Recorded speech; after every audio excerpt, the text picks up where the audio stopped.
Kerajaan Sriwijaya adalah salah satu kerajaan di Nusantara yang bercorak maritim. Sriwijaya menitipkan kehidupan sosial politik dan juga perekonomiannya di laut.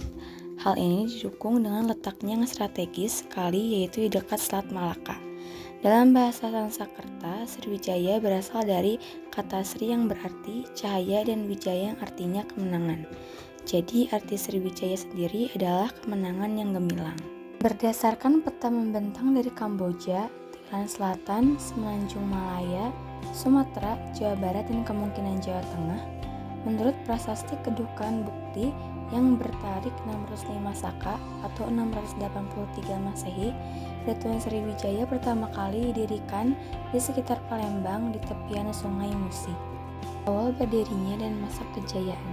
Sejak awal didirikan, Sriwijaya diperkirakan telah berhasil menguasai Sumatera bagian selatan, Bangka Belitung, Lampung. Sriwijaya Nasa bahkan mencoba untuk melancarkan ekspedisi militer menyerang Jawa yang dianggap tidak mau berbakti kepada Raja Sriwijaya. Sementara dari prasasti Kedukan Bukit diketahui bahwa Dapun Tahyang berasal dari Minangkabau yang lokasinya tepatnya masih diperdebatkan. Diceritakan pula bahwa Dapun Tahyang mengadakan perjalanan dengan memimpin 20.000 tentara dari Minangkabau ke Palembang, Jambi, dan Bengkulu. Dalam perjalanan tersebut, ia berhasil menaklukkan daerah-daerah yang strategis untuk perdagangan sehingga kerajaan Sriwijaya menjadi berkembang dan makmur. Struktur pemerintahan kerajaan Sriwijaya. Masyarakat Sriwijaya begitu amat majemuk dan mengenal stratifikasi sosial. Pembentukan satu negara kesatuan pada dimensi struktur otoritas politik Sriwijaya bisa diketahui dari beberapa prasasti yang mengandung berbagai informasi penting tentang Kadatuan, Vanua, Samaryada, Mandala, dan Bumi. Penguasa Sriwijaya disebut dengan Dapun Tahyang atau Maharaja, dan pada lingkaran raja tersebut terdapat pertama Yuvaraja atau putra mahkota, kedua Pratiyuvaraja atau putra mahkota kedua, yang ketiga yaitu Raja Kumara atau pewaris berikutnya. Lalu selanjutnya di sini ada raja-raja yang diduga kuat pernah memerintah di kerajaan Sriwijaya. Perdagangan kerajaan Sriwijaya. Di dunia perdagangan, Sriwijaya adalah pengendali jalur perdagangan antara India dan Tiongkok, yakni dengan menguasai Selat Malaka dan Selat Sunda.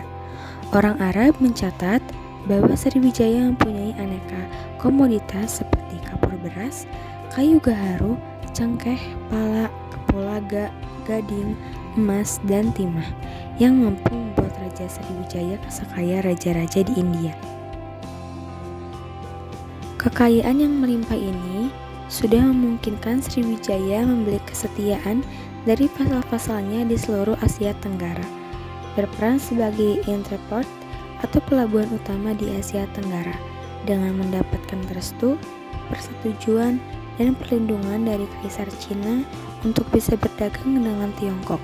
Sriwijaya mengelola jaring perdagangan bahari dan menguasai urat nadi pelayaran antara Tiongkok dan India. Kehidupan sosial budaya. Kehidupan sosial budaya masyarakat di Kerajaan Sriwijaya ditandai dengan kegiatan perniagaan di Selat Malaka yang menjadikan Sriwijaya sebagai kerajaan besar dan pengaruh kuat agama Buddha pada masyarakatnya.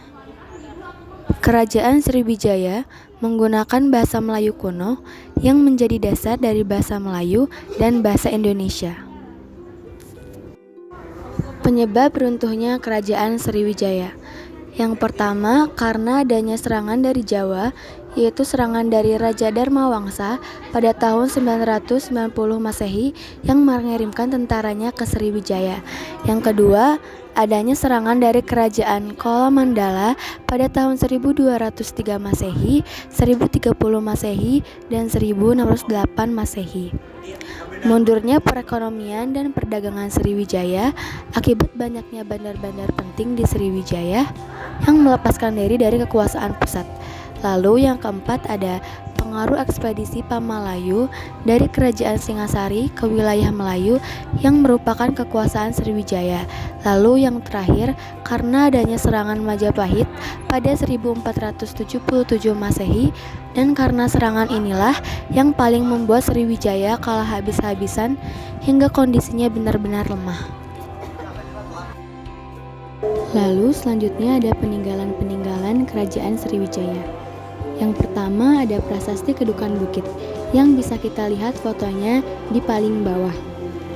Prasasti Kedukan Bukit ini ditemukan pertama kali oleh orang Belanda bernama C.J. Batenburg pada 29 November 1920 di Kedukan Bukit, Palembang, Sumatera Selatan di tepi Sungai Tatang, anak Sungai Musi.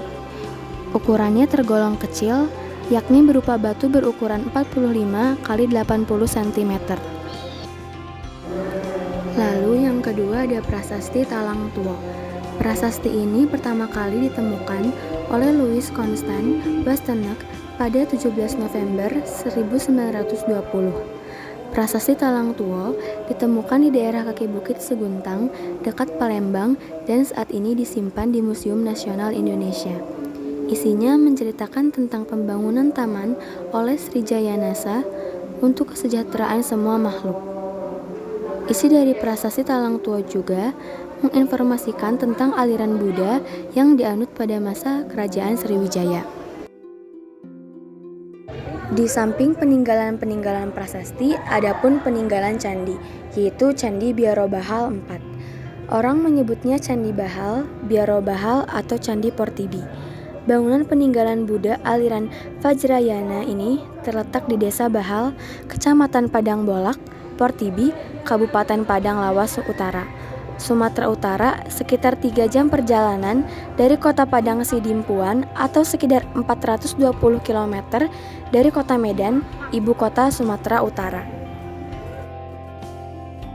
Lalu yang terakhir ada Candi Muara Takus. Candi Muara Takus adalah sebuah situs candi Buddha yang terletak di Desa Muara Takus, Kabupaten Kampar, daerah Riau. Di dalam kompleks candi ini terdapat beberapa bangunan yang disebut dengan Candi Sulung, Candi Bungsu, Mahligai Stupa, dan Palangka. Para ahli berbeda pendapat terkait kapan candi ini didirikan. Ada yang mengatakan pada abad ke-7, abad ke-9, dan bahkan ada yang mengatakan abad ke-11. Meski demikian, diyakini bahwa Candi Muara Takus merupakan peninggalan peradaban Buddha dari masa Kerajaan Sriwijaya. Para ahli juga menganggap bahwa kawasan berdirinya candi merupakan salah satu pusat pemerintahan Kerajaan Sriwijaya.